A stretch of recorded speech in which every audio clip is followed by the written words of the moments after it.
ప్రారంభించిన P4 scheme సంబంధించిన డోన్ నియోజకవర్గం సంబంధించిన ప్రత్యేక అధికారిగా నియమించబడ్డాను.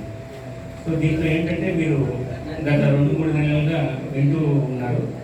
గౌరవ ముఖ్యమంత్రి వర్యులు మరి రాష్ట్రంలో ఉన్న నిరుపేదలు అంటే పూరెస్ట్ ఆఫ్ ద పూర్ ఫ్యామిలీస్ని ఎటువంటి పరిస్థితుల్లో రాబోయే 5 సంవత్సరాల్లో వాళ్ళని పేదరికం నుంచి బయటికి తీసుకొని రావాలనే సదుద్దేశంతో ఈ P4 కార్యక్రమాన్ని ఏర్పాటు చేయడం జరిగింది.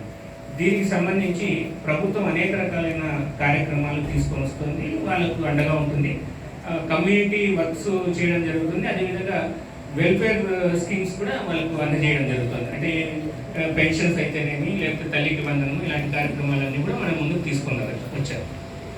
కాకపోతే మన గ్రామంలో మన పట్టణంలో మన ఇంటి చుట్టుపక్కల ఉన్న అత్యంత నిరుపేద కుటుంబాల్ని మీ చుట్టుపక్కలే ఉంటారు, అది మీ ఫ్యాక్టరీలో పనిచేస్తుండొచ్చు, మీ ఇంటి పక్కన ఉండొచ్చు, మీకు పుట్టినప్పటి నుంచి వాళ్ళతో సత్సంబంధాలు ఉండొచ్చు.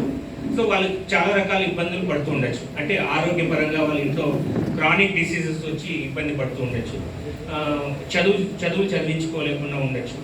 ఇలాంటి వాళ్ళందరినీ కూడా ప్రభుత్వము గుర్తించడం జరిగింది, ఒక సర్వే నిర్వహించి వారందరినీ నిరుపేద కుటుంబాలని బంగారు కుటుంబాలుగా ప్రభుత్వము వాళ్ళని గుర్తించుతుంది. ఇప్పుడు మన బేతంచెర్లకు వచ్చేసరికి మన బేతంచెర్ల మున్సిపాలిటీలో ఒక 384 కుటుంబాలు మాత్రమే ఆ విధంగా అత్యంత నిరుపేద కుటుంబాలను గుర్తించడం జరిగింది. అదే విధంగా బేతంచెర్ల మండలంలో 1212 మందిని గుర్తించడం జరిగింది. సో గౌరవ శాసనసభ్యుల వారి అనుమతితో నా రిక్వెస్ట్ ఏంటంటే దయచేసి ఈ 300 అంటే మన మున్సిపాలిటీలో ఉన్న 324 కుటుంబాలు, అదేవిధంగా మండలంలో ఉన్న 5 పల్లెల్లో ఉన్న 1212 కుటుంబాల జాబితాను మీ అందరికీ కూడా అందజేయడం జరుగుతుంది.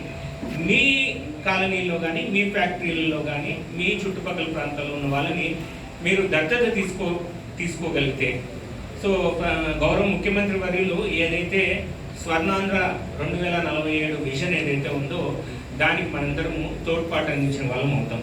దత్తత అంటే ఏదో వాళ్ళందరినీ పూర్తిగా మనం తీసేసుకొని మన ఆస్తులు రాసి ఉంచాలనే అంశం కాదు, దయచేసి అలా అనుకోకండి.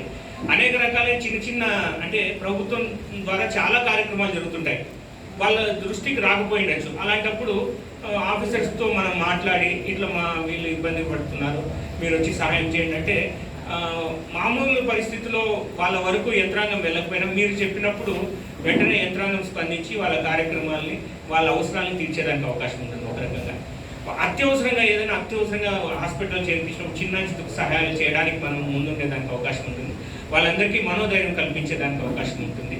సో కాబట్టి ఏవైనా ఇప్పుడు గురుకుల పాఠశాలలు ఉంటాయి, అదేవిధంగా మరి హాస్టల్స్ ఉంటాయి, ఇలాంటి వాళ్ళకు అవకాశం ఉండదు, లేకపోతే వాళ్ళకి దానిపైన అవగాహన ఉండకపోవచ్చు. అలాంటప్పుడు మనం అవగాహన వాళ్ళు కల్పించి పలానా KGBV స్కూల్ ఉంది, పలానా మోడల్ స్కూల్ ఉంది, ఇలాంటి దాంట్లో చేర్పిద్దాం అనేది వాళ్ళు కొద్దిగా చేయూతను అందించగలిగితే ప్రభుత్వం కల్పిస్తున్న అవకాశాలను వాళ్ళ వరకు చేర్చిన వాళ్ళం అవుతాము.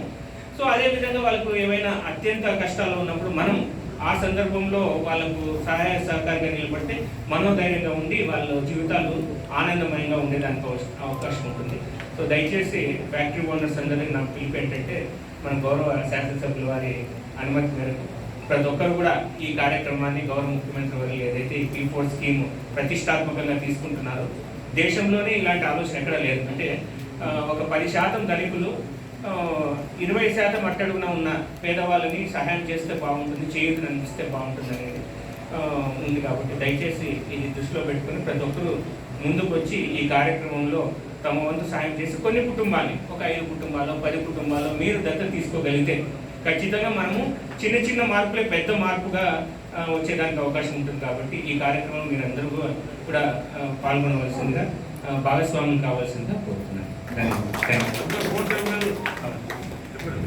అదే ఇది ఎంత స్వచ్ఛందంగా మనస్ఫూర్తిగానే నేను చెప్తున్నాను. అందుకనే మీ ఫ్యాక్టరీలో పనిచేసే వాళ్ళు కానీ అదేవిధంగా మీ చుట్టుపక్కల మీరు చిన్నప్పటి నుంచి వాళ్ళతో పాటు తిరుగుతూ ఉండి అత్యంత పేదరికంలో ఉన్న వాళ్ళనే దత్తత తీసుకుంటే మనకు కూడా మోటివేషన్ ఉంటుంది. ఎవరినో పక్కన ఉండే వాళ్ళు ఎవరినో తీసుకున్నా కూడా మనకు అంత మోటివేషన్ ఉంటుంది.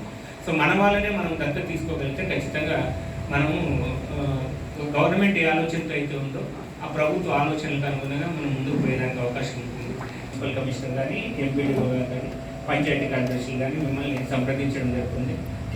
ఈ బంగారు కుటుంబాల జాబితా కూడా మీకు తీసుకొని రావడం జరుగుతుంది. దయచేసి ఇందులో భాగస్వామ్యం కావాల్సిందిగా కోరుతున్నాను. Thank you.